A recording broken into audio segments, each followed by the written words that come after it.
Hello friends, welcome in the Simran gardening blog. तो आज मैं सैंड लेके बैठी हूँ, मिट्टी लेके बैठी हूँ, गार्डन सॉइल, एक गार्डन मिक्स, एक सॉइल मिक्स एक बनाने जा रही हूँ।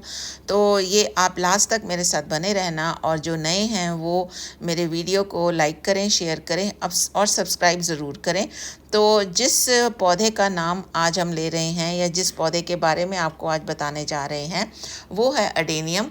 अडेनियम ये साउथ अफ्रीका, बोत्सवाना और सऊदी अरेबिया यहाँ का प्लांट है। और इसका जो बायोनोमियल नेम है वो है अडेनियम ओबेसम।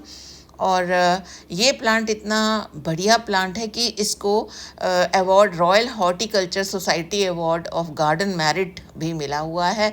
और जब हम इसकी मिट्टी की बात करते हैं, वेल ड्रेन मिट्टी होनी चाहिए। और इसमें मैंने मिट्टी जो गार्डन सॉइल ली है वो 30% ली है, और इसके बाद मेरे पास सैंड है और कोयले भी लिए हैं। तो ये देखिए, ये मेरा जो अडेनियम है प्लांट, ये बेबी प्लांट है, ये थोड़ा सा मुरझा सा गया है और इसका कॉर्डेक्स बड़ा लूज सा मुझे दिख रहा था। तो मैंने कहा कि क्यों ना इसकी मिट्टी को हम बदलें। तो इसकी मिट्टी को हम बदल चुके हैं और ये काफ़ी अब सही हो चुका है। तो ये एक हफ़्ते बाद का मैं आपको बता रही हूँ, 1 वीक के बाद, जब हमने इसकी मिट्टी को चेंज किया। लेकिन फिर भी कॉर्डेक्स का ये होता है कि कॉर्डेक्स को संभाल के रखना ज़रूरी होता है। और मैं फंगीसाइड नहीं यूज़ करती इसके कॉर्डेक्स पर, इसमें मैं हल्दी, टर्मरिक यूज़ करती हूँ एज अ फंगीसाइड। और मिट्टी की जहाँ तक बात है, वहाँ पर हम गार्डन सॉइल और सैंड और कोयला मैंने इसमें यूज़ किया है। हाँ, वर्मी कंपोस्ट भी डाला है एज अ फर्टिलाइज़र। लेकिन हमारे पास जो सैंड होती है वो काफ़ी ज़्यादा हमने डाली है। तो इसमें टर्मरिक का मैं पेस्ट बनाने वाली हूँ। टर्मरिक का पेस्ट आप बना सकते हैं और फंगीसाइड की तरह इसको यूज़ कर सकते हैं फ्रेंड्स। तो फ्रेंड्स, अडेनियम ये बहुत ही प्यारा पौधा है और ये डेजर्ट रोज़ के नाम से भी जाना जाता है फ्रेंड्स। तो आज जो हम इसकी बात कर रहे हैं अडेनियम ओबेसम की, तो अडेनियम ओबेसम जो है ये हमारे पास, इसका कॉर्डेक्स अगर स्ट्रॉन्ग हो, क्योंकि अडेनियम का कॉर्डेक्स मेनली स्ट्रॉन्ग होना चाहिए। इसमें पानी जमा होता है इसके कॉर्डेक्स में। अगर इसका, ये रेगिस्तानी गुलाब के पौधों के रूप में ये बहुत ही फेमस है। और तने और जड़ सड़न के कारण या फंगल संक्रमण के कारण इसका तना और इसकी जड़ कई बार गल जाती है।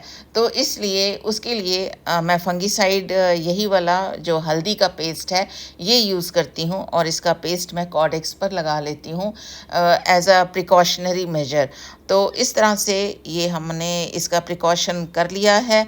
और ये जो हमारे पास एडेनियम है, इसका जीवन, ये दीर्घायु होते हैं, यानी कई 100 वर्षों तक इसका जीवन काल होता है।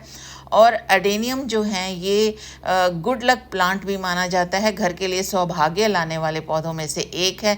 चीनी संस्कृति में एडेनियम को धन का पौधा भी कहा जाता है और चीनी वसंत महोत्सव समारोह में इसका व्यापक रूप से प्रयोग किया जाता है।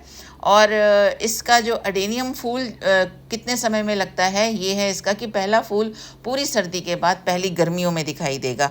तो जब गर्मियां हमारी आ जाती हैं, विंटर में एज सच ये कुछ टाइम के लिए अपनी पत्तियां गिरा देता है और डोरमेंसी में चला जाता है। लेकिन जब गर्मी आएगी तो गर्मियों में ये सीडलिंग्स भी होते हैं इसके, और इसके साथ साथ इसके फ्लावर्स भी आ जाते हैं। और अडेनियम ओबेसम जो है ये इंसानों के लिए जहरीला होता है, संपूर्ण पौधा, विशेषकर इसका रस। तो थोड़ा सा इसका ध्यान से इस पे काम करना चाहिए या काम करना होता है। लेकिन क्योंकि इसकी ब्यूटी बहुत है, रेगिस्तान गुलाब यानी डेजर्ट रोज़ के नाम से ये काफ़ी मशहूर है। लेकिन क्योंकि इसकी फूलों की खूबसूरती ज़्यादा है, तो इसलिए इसको हम घर पे रखते हैं। और एडेनियम ओबेसम की अगर आदत के बारे में कहा जाए कि ये 3 मीटर तक की ऊंचाई वाली झाड़ी के रूप में उगता है। पत्तियां जो हैं वो क्रम से व्यवस्थित होती हैं और बड़ी प्यारी पत्तियां होती हैं। और पत्तियों का जो नुकीले टाइप की थोड़ी सी पत्तियां होती हैं, कांटे इसमें नहीं होते हैं। और इसको अडेनियम के नाम से काफ़ी जाना जाता है। और मोटे बल्ब नुमा जो इसका तना होता है, जिसको हम कॉडेक्स कहते हैं, तो कॉडेक्स इसका अगर कहीं से ढीला पड़ता है तो आप इसको हल्दी का लेप लगा सकते हैं एज अ फंगीसाइड। अगर कोई संक्रमण हो गया है तो ये जो पानी मैंने दिया है अगले दिन दिया है, उसी दिन पानी नहीं देना जिस दिन आपने फंगीसाइड यूज़ करना है। और अडेनियम का अगर ये बात की जाए कि कोई औषधि के रूप में है तो डेजर्ट रोज़ का उपयोग रोगाणुरोधी, एंटीऑक्सीडेंट और एंटीवायरल गुणों के लिए किया जाता है और मांसपेशियों और जोड़ों के दर्द, त्वचा रोग, अल्सर और हृदय संबंधी समस्याओं के खिलाफ भी प्रभावी माना जाता है। लेकिन डॉक्टर से पूछ के ही कीजिए इस तरह का इस्तेमाल।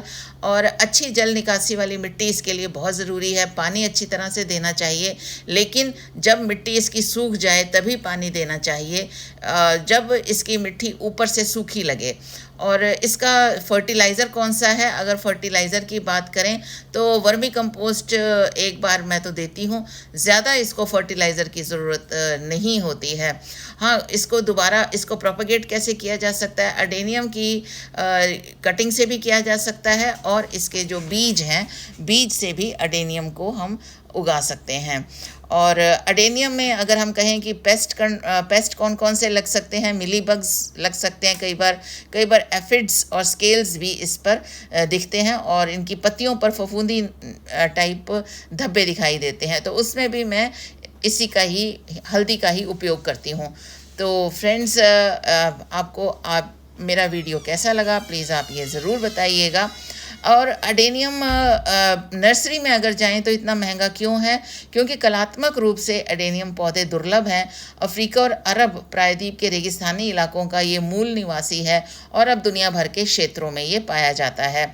और इसके जब बीज मिलते हैं तो बीज को अगर मिट्टी में बिखेर दें तो पानी में डालकर गमलों में रख दें 5-6 घंटे की धूप में, तो इसके बीजों से हम बड़े प्यारे प्लांट्स उगा सकते हैं। और इसके फूल तो इतने मनमोहक होते हैं कि वो अपनी तरफ हमें अट्रैक्ट करते हैं, हमें खींचते हैं। तो फ्रेंड्स, आपका ये छोटा सा एक जर्नी था मेरा अडेनियम के साथ, आपके साथ। तो मेरी अडेनियम जर्नी को लाइक कीजिए और शेयर कीजिए और मेरे चैनल को सब्सक्राइब कीजिए। उम्मीद करती हूँ कि आपको मेरी अडेनियम की ये छोटी सी जर्नी पसंद आई होगी। Thank you for watching. फिर मिलेंगे एक प्यारी सी नई वीडियो के साथ। और ये फ्लावर्स आ गए हैं मेरे अडेनियम में। Thank you for watching. Flowers को एंजॉय कीजिए। Happy adenium flowers day. Thank you. फिर मिलेंगे। Stay safe, stay healthy.